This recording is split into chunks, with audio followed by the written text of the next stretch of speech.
একজন গরিব ছেলেকে বলা হতো, তুই পারবি না, তোর কিছু হবে না। কি তার নাম ছিল রাকিব।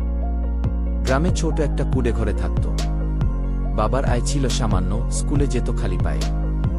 সহপাঠীরা উপহাস করত, শিক্ষকরা বলতো, তোর মনোযোগ নেই, তুই ফেল করবি কি। কিন্তু রাকিব একটা কথা মনের মধ্যে গেঁথে নিয়েছিল, আমি চেষ্টা থামাব না। কি প্রতিদিন রাতে পড়ার সময় ঘরে আলো না থাকায় সে মাটির প্রদীপ জ্বালিয়ে পড়ত।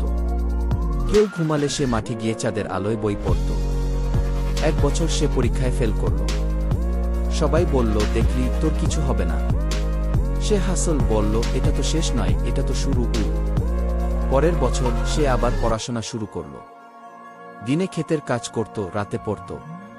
তৃতীয়বার সে বোর্ড পরীক্ষায় প্রথম হয়ে পুরো জেলার নজর কাড়ল। পরিশ্রম আর অটল মনোযোগ তাকে নিয়ে গেল অনেক দূরে। সে আজ দেশের একজন নামকরা ডাক্তার।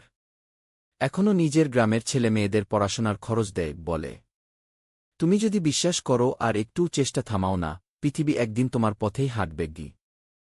এই গল্প আমাদের শেখায়, হার মানা নয়, আবার শুরু করাই আসল শক্তি।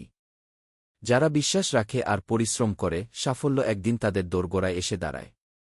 চাইলে এই গল্পে আপনার নাম বা স্থান বসিয়ে কাস্টমাইজ করে দিতেও পারি। চাই।